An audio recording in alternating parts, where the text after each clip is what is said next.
Courtney, I love your answer, but I think you're answering the wrong question. The question is, which quarterback has the highest expectations? The only answer, in my opinion, to that question is C.J. Stroud. And the reason why I say that is this. C.J. Stroud last year is coming off of a offensive rookie of the year performance, over 4,000 yards, I believe over about 25 touchdowns, played outstanding. And so that was year one. How do you follow up year one? Well, let's talk about the brain trust. What did they do? What did Houston do? They went and got another number one receiver to go with Nico Collins, to go with Tank Dell in the slot. They got Stephon Diggs. We saw the monumental jump in production that Josh Allen had when he had Stephon Diggs. Not just any number one, but Stephon Diggs. Now you have Stephon Diggs in your second year to add to your offensive rookie of the year performance. Not only that, you have continuity with your offensive coordinator. Bobby Slowick is still there. He had head coaching opportunities, didn't take them. He stayed as the OC, so continuity. Joe Mixon is your running back now. There's so much continued, not only success, but even improvement along that team. And so that's why I think that C.J. Stroud, I think, is the quarterback with the highest expectations. And I go back to that last piece about recency. You said, okay, man, that guy in Houston, is he still there when that guy is there. That guy is currently in Houston. That guy is C.J. Stroud. Deshaun Watson, I think he'll have success, but I believe the expectations for him have been lowered based off of him not playing a lot the last several years. And so that's why I think C.J. Stroud is a better answer than your answer. Okay.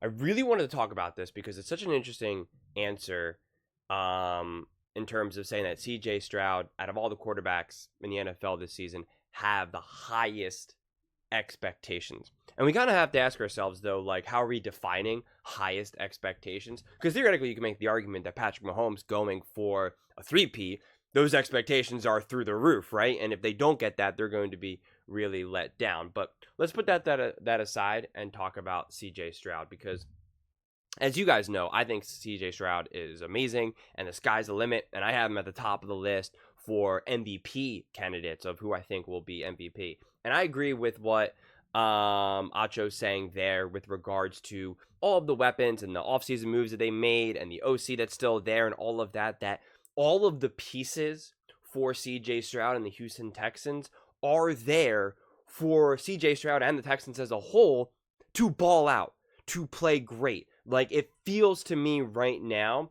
both the fan base and the media, it's like the expectations for the Texans, like anything short of an AFC championship game is going to feel like a failure in a lot of ways. Like, you'll still be optimistic and feel good, if you make it to the playoffs and win a game or so and lose. But like, the expectations are like, I'm a Texans fan, I'm part of the staff, I'm on the team, whatever.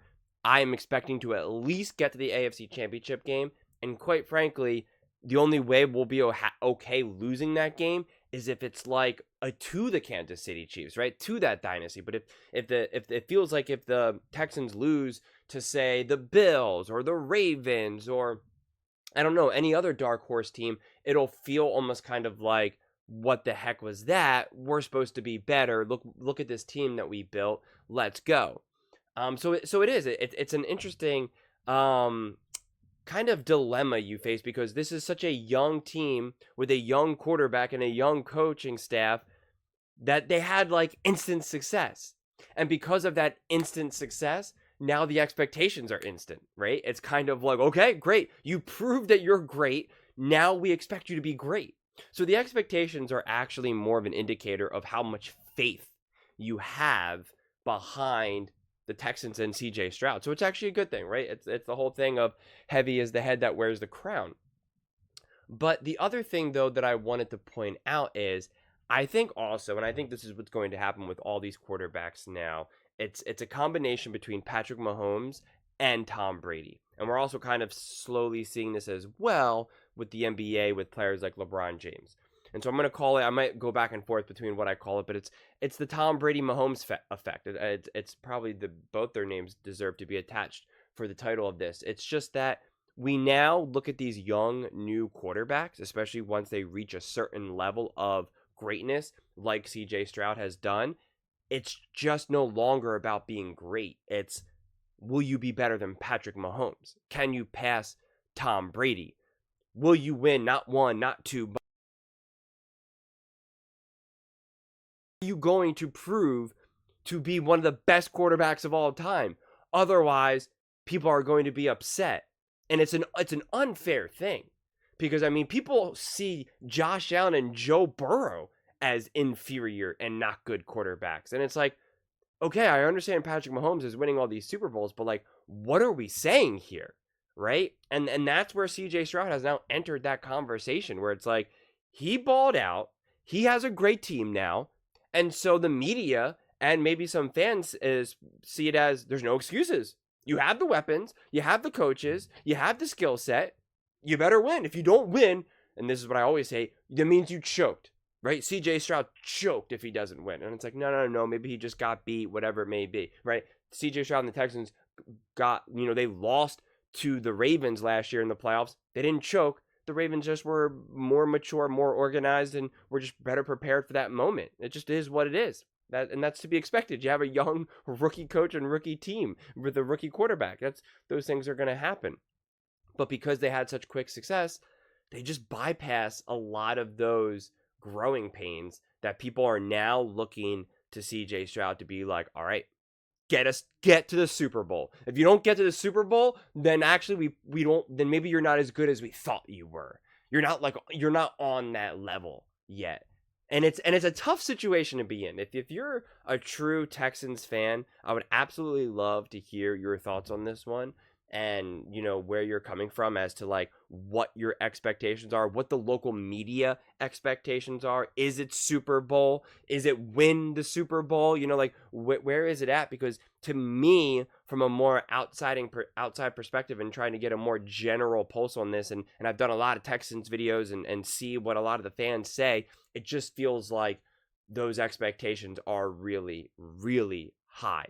That it's just kind of like, I think a lot of these other teams like the Texans are like, okay, the Kansas City Chiefs' reign is over. Patrick Mahomes is an unbelievable quarterback, but we got a younger, newer version of Patrick Mahomes. And guess what? It's his turn now, aka CJ Stroud. So it's just really fascinating to me to see. And I think it's crazy because if you're a Texans fan, you're going to be through the roof with this one. But it's like, so many quarterbacks go to bad situations, and right now the Texans are a great destination for a young quarterback to go to. So that's like, to me, that's really why Patrick Mahomes, outside of Patrick Mahomes being an unbelievable talent and an amazing quarterback, but it was also the situation that he landed himself in with Andy Reid and the Kansas City Chiefs organization as a whole. And right now the Texans have that. They hadn't before, but now they have it. And that's unbelievable. And that's amazing. So the path is set for CJ Stroud to truly ball out and be like, yo, I am a top quarterback. The Texans, our expectations is to win multiple Super Bowls. Patrick Mahomes no longer has a one-way ticket to the AFC Championship game and to the one-way ticket to the Super Bowl. Those days are over. We are here. We went through our growing pains last season. I actually started as a rookie, unlike you, Mahomes. It's on now. Let's go. And so it's just really exciting. It's just really, really exciting because I think the league is better when we're in a situation when we just are saturated with great teams and great quarterbacks. And I do not have the feeling that CJ Stroud is going to let us down in that regard. And therefore, the expectations are just so high because the expectations are it's time for you to unseat Patrick Mahomes as the king of the NFL.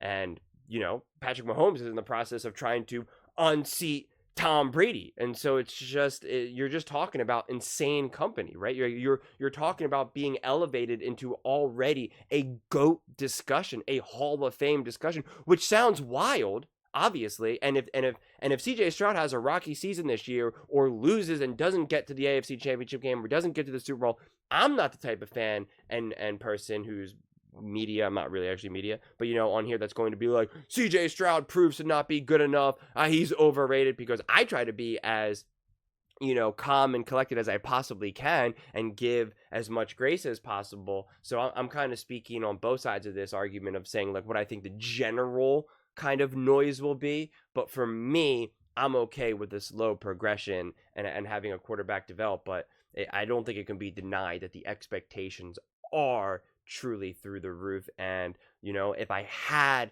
to pick right now who I think is going to be the front runner for MVP, it would be CJ Stroud. It's just set up for him. He's got the team, he's got the coaches, he's got the talent. it's up for him to take, and that, to me, that's really exciting. It's always tough when you see a great player, a great quarterback, a great coach, whatever it may be, and the situation is tough. And so it's like they try to paint this picture. It's for their taking. It's up to them. And it's like, no, there's a lot of things that are working against them. Right now, it feels like nothing is working against CJ Stroud and the Texans. So it really is up to him. And I'm really excited to see what this season looks like for him. But those are just my thoughts. I would absolutely love to hear yours. What do you guys all think? Do you think CJ Stroud has the highest expectations? Why or why not? Let me know in the comments below. I read every single comment. So whether you agree with me or disagree with me, either way, let's get in some discussions. Let's get in some fights. But ultimately, let's just have some fun. And please do consider subscribing. We are building an amazing community here, and I would absolutely love to see you part of it. I want to build something that we all genuinely feel connected to. Something that we're really excited to be part of, and I think we're well on our way to doing it. And please don't forget to give this video a thumbs up, as it really does help with the visibility and the algorithm. Thank you so much, and see you next time.